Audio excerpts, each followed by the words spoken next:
అందరికీ నమస్తే. ముందుగా తెలుగు భాష దినోత్సవ శుభాకాంక్షలు. నా పేరు ఆరాధ్య. నేను 4వ తరగతి చదువుతున్నాను. మన తెలుగు భాషకి ఎంతో మాధుర్యం ఉన్నది.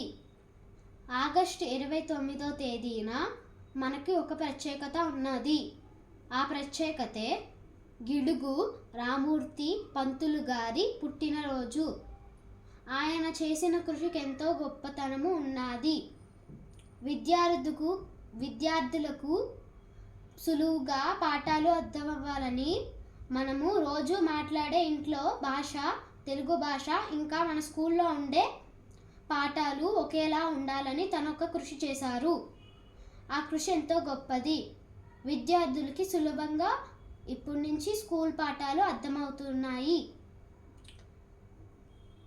మానవుడు మొదటిసారిగా పుట్టినప్పుడు భాష నేర్చుకునేది తన అమ్మ ఒడిలోనే.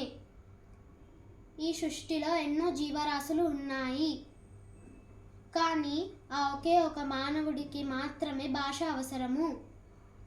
ఎందుకంటే మానవుడి మనసులో ఎన్నో భావాలు ఉంటాయి. ఆ భావాలు బయటికి చూపించడానికి భాష చాలా అవసరము. మన తెలుగు భాషలో ఎన్నో కవితలు, గేయాలు, పద్యాలు, కథలు ఇంకా చాలా ఉన్నాయి. అందుకే శ్రీకృష్ణదేవరాయలు ఏమన్నారంటే, దేశ భాషల అందు తెలుగు లెస్స. అందరికీ నమస్తే.